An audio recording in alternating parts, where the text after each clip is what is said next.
Hello.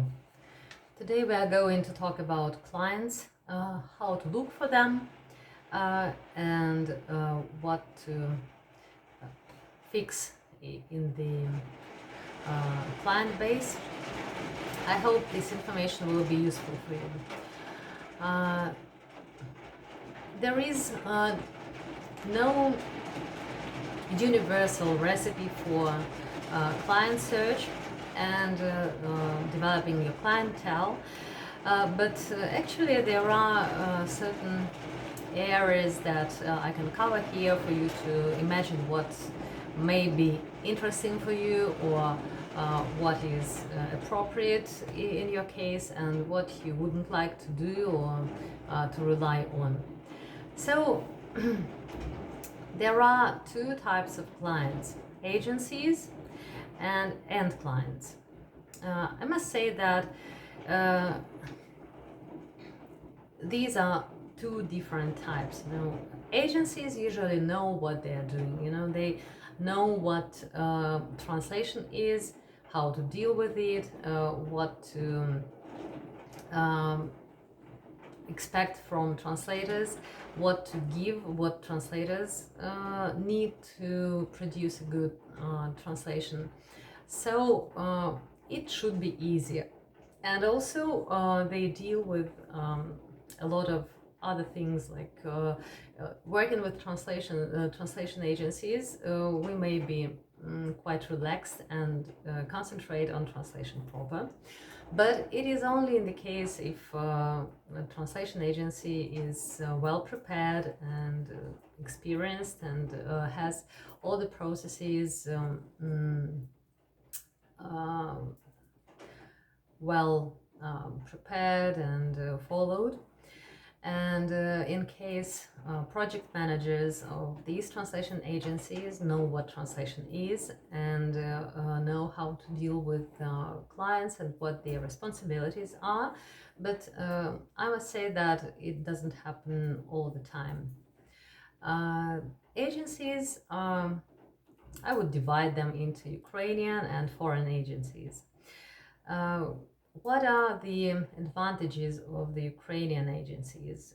They're approachable, so you know where they are located. You can come and see them, and you can easily reach them by any media, including the phone, which is not very easy to do with foreign agencies. For you personally, it would be great to work with Ukrainian agencies, because they will be happy to have native speakers in their translators base, and of course they will try to use your services for proofreading, probably editing, revision, and so on. And also, if you agree upon the price, they give you enough work to be occupied with. The other side of working with Ukrainian agencies is that they mostly work with Ukrainian clients, or even if they work with clients from abroad, they rely on Ukrainian translators, and it means that the prices of the rates Ukrainian translation agencies are ready to offer to translators are not high enough. Talking about foreign translation agencies, some of them, they're also divided into two types. The first type is international sharks. I would say they are huge multilingual agencies, companies that work with other translation agencies all around the world. And also there are small agencies that don't have a lot of work, but their workflow is not so huge, and they only work with certain language pairs, language combinations. So generally both of them are good for us, and compared to translators based in European or countries or the USA, our rates are competitive, I'm sorry, competitive, and we are likely to receive jobs. So compared to Ukrainian agencies, companies from such countries as the United States, the United Kingdom, Canada, Australia, even European countries, Germany, Austria, and others, they are interested in translations into English. So they are potentially good for us. And they provide higher rates, of course, than Ukrainian companies. Usually, as a rule, they have a better organized workflow. Their project managers are quite well trained. They work according to a certain arranged scheme, so to say, and algorithm, and you know what to expect from them. They are available. They usually reply very quickly to any of your inquiries, but mostly, in my experience, other colleagues may have to say something else, but in my experience, the jobs come from them quite sporadically, and some of them sign contracts. I have a lot of contracts signed, but they never reach you again. And they say that it's quite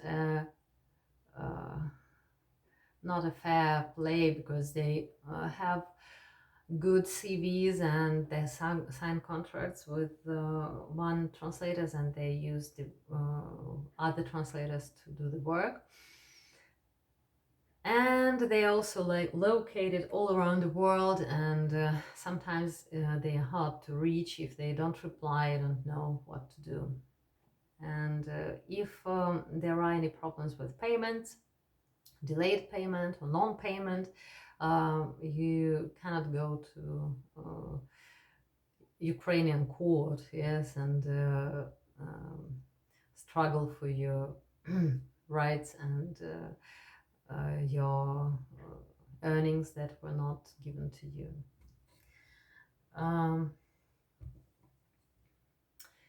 Now, a couple of words about end clients. End clients have their own habitat, so to say, and we should know where to look for them. If we want to increase our clientele or become more visible, we need to know how to find them and where to look for them. First of all, we must know the area of specialism, where we are going to work and what we were going to specialize in. It's not going to be one only field, several, but still quite limited. Now, we cannot say that we translate anything. At least I know for sure what I don't translate, what I don't take, what kind of work I'd rather outsource or refuse to do. Then it is a good thing to find companies that international companies, international organizations, or foreign companies that have resident companies in Ukraine, so they have continuous workflow and in their area, and we know that the all the company's activities are accompanied by certain documents and certain emailing and everything which requires translation. If the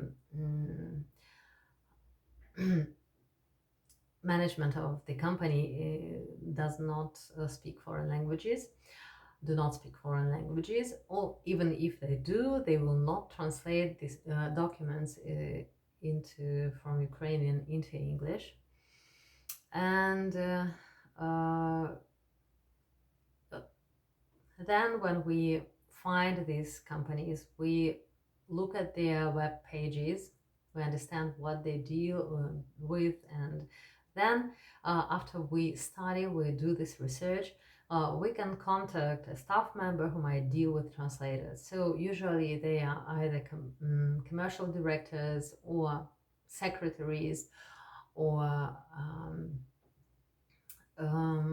development staff and so on. It is hard to understand. So here it is very good to use LinkedIn as well, because there is a lot of information, and you can find using the search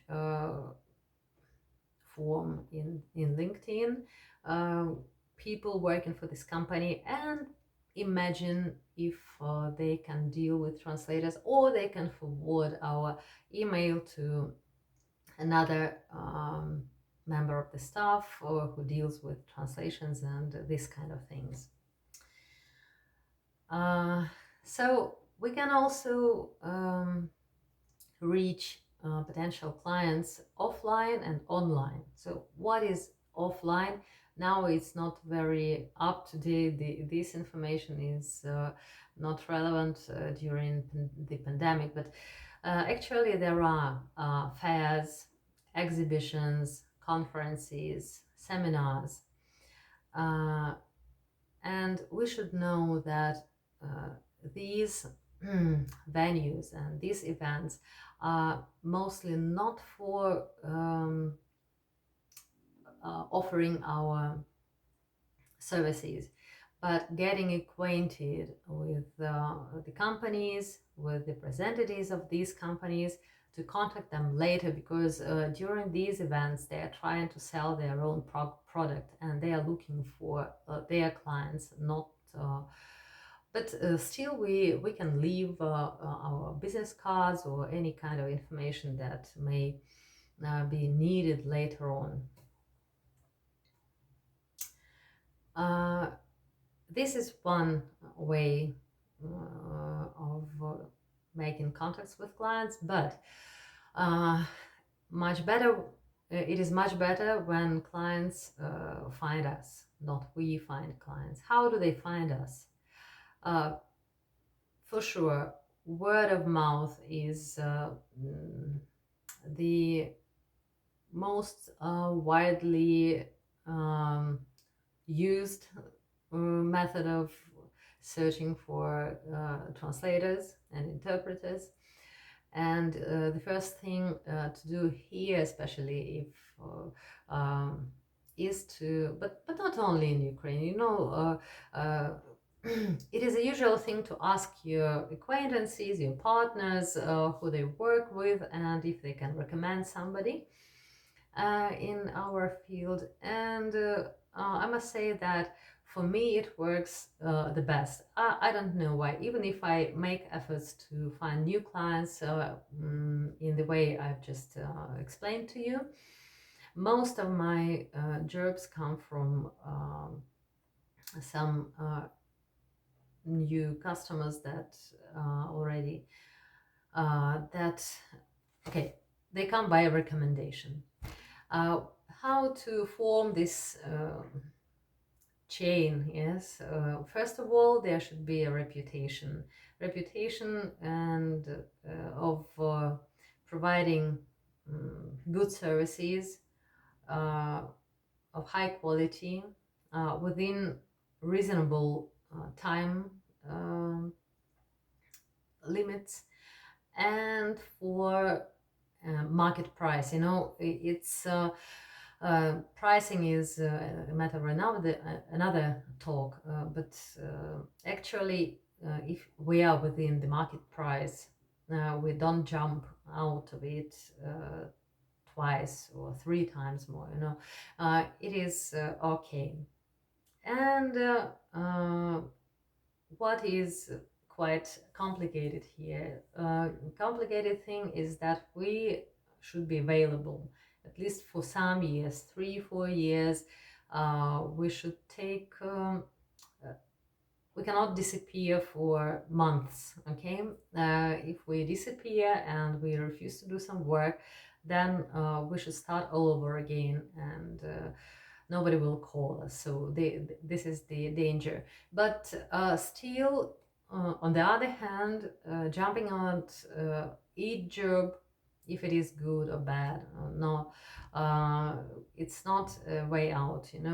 We should always know what we would like to work with, what we wouldn't like to deal with, and make our choices. But refusing too often is not very good. So, but saying no is important.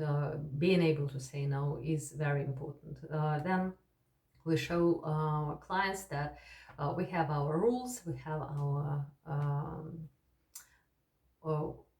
time limits, and we have our life. We have weekends and holidays, and it's up to us if we agree to work during this time or not.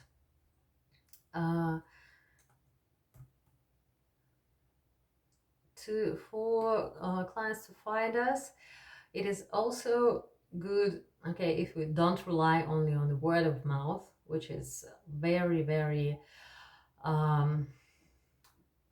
unsteady, I would say. We need to be visible. What does it mean? We should be known by other translators, by our potential clients, but we should keep in touch with the regular clients, and for them not to forget who translated this or that document or article for them, and so on. And it's good to have a website. It looks respectable. I think I cannot say that it works 100%, but still it is good to have your own website. There you can write some articles, you can have your own blog. Then if you do it, then the website is indexed by Google, and people looking for translators can find it. And if it is up and running, then it feels more reliable. So there you can upload some letters of recommendation and some endorsements from clients, and so on and so forth. It is also important to keep clients. I've already mentioned that once they use your services, it is important to provide high quality service and be comfortable to work with. Otherwise, they will be looking for another translator. But I must say that usually clients hate to look for another company to do this translation job, because if the quality is okay, if working with us is quite good, then they will not, and if the price is good for them too, they will not be looking for another company. You start working with somebody, you continue doing it until something your contractor stops operating or something like that. So but sometimes managers come and go. The base of translators is not found at each company and so on, and we get lost, you know. From time to time, it's good if we don't hear from clients, it's good to remind about ourselves, write that we're available, and ask if there is any job to come soon, or just to have a short conversation with the person you contacted before, or another person who is in charge of translation at this point. And one more thing that I was going to tell about is how to manage, so to say, clients. It is very useful to have your own client base with all the available information.